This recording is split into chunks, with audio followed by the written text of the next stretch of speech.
something. This was his last command over here, but I assure you that he's doing a lot better. He got out of the hospital.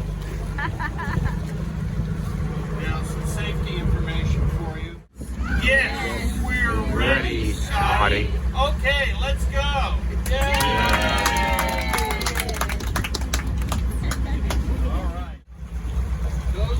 Cormorants, one of two types of fishing birds that live on the lake.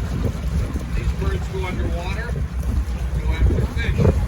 Cormorants have a hook on the end of their beak, and they will hook the fish and eat it underwater. They're migratory. They've been down here for about a month and a half to 2 months.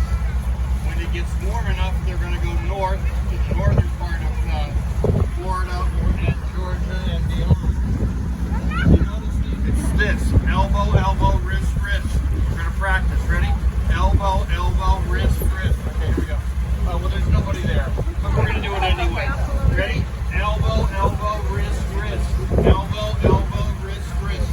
Now, if you ever go up there to eat and you see the boat come by, you'll know how to wave, which is elbow, elbow, wrist, wrist.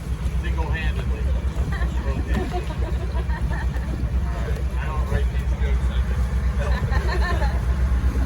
Over here at these cottages. These cottages are some of the oldest buildings in the villages.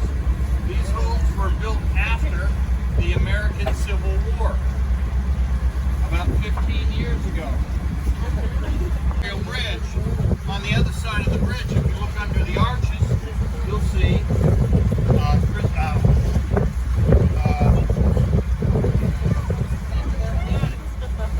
but if you look underneath there, you'll see some marshy area.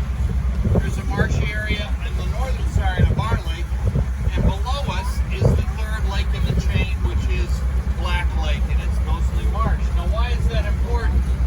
Well, that's the home for most of the wildlife that lives on the lake. When you consider that there are between 30 and 50 eggs laid in each nest, that means that when they hatch out, that's about 3,000 baby alligators between the three lakes. Only 3,000 of them ever make it to maturity. The other only 3% ever make it to maturity. 96. The alligators can jump up on the boat with a whole bunch of turpentine. They would cut down the pine trees, bring the pine trees over to a distillery that occupied where the square is.